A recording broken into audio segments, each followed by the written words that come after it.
Hello and welcome all pastors and leaders to this Exponential Pastors page and video clip here at Facebook, YouTube, wherever you might be watching it. So I want to talk about disruption. Disruption is when something that you do not anticipate just cramps your style and forces you to have to change, okay? So in the business world, this has happened quite a bit for the last maybe 5-10 years. For example, in the music world, you had, 8-track tapes, and then you had the cassette tapes, and then you had CDs, and then you had, you can download it to your phone, you can buy it song by song, and then all that got disrupted when Pandora came out and Spotify, where you could, if you're a user, you could listen to it free. It disrupted the music industry.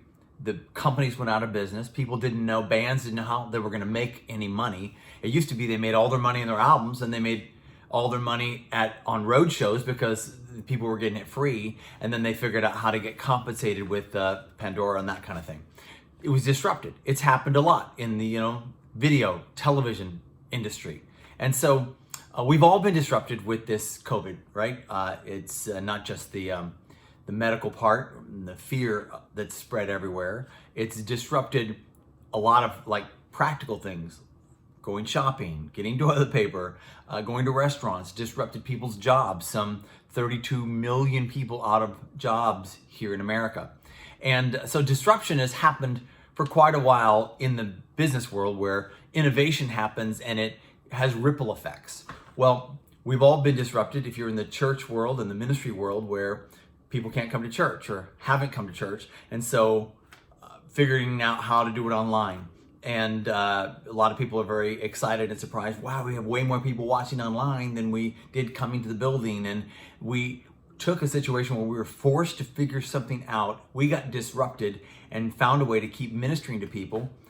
Some people have still been able to get offerings that way. Some have not. And some churches are really struggling and have had to rethink about how do they support their church and their ministry and that kind of thing if people aren't coming.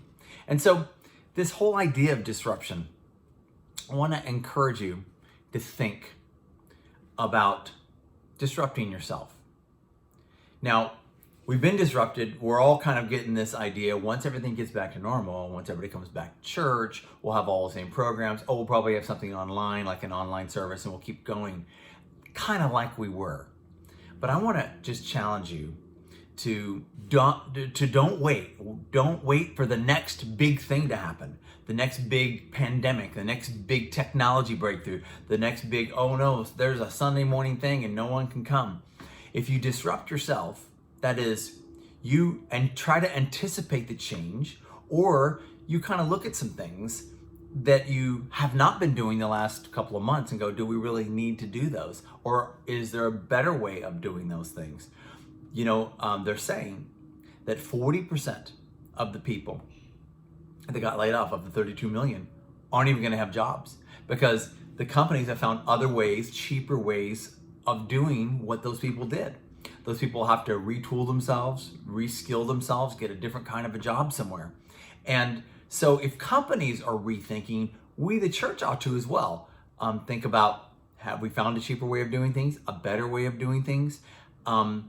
But in addition to that, disrupting yourself, if you think about all the programs you have, are they really getting the return on investment?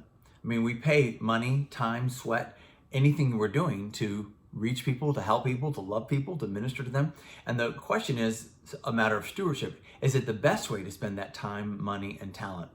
And I just want to encourage you, before everything reopens and everything seems to be getting back to normal, maybe think about 4 or 5 things. You sit down with your team, and what could we do differently? What could we do to fundamentally change and get in front of the curve about how we minister, how we disciple, how we reach people for Christ? Disrupt yourself before something else comes, and disrupts us. A lot of things could happen.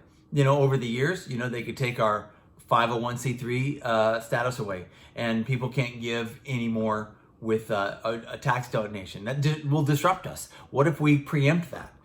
Other kinds of things. What if it becomes illegal to preach the gospel, or you can never have a meeting of more than 10 people again because they're afraid of the pandemic or another round of the pandemic? Well, what can we do to preempt that and disrupt ourselves so that we're kind of like disruption proof?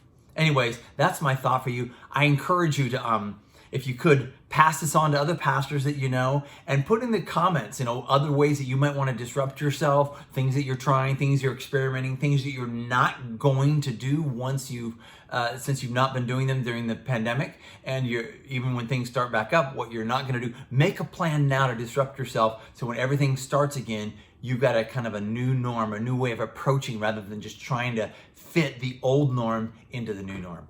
God bless.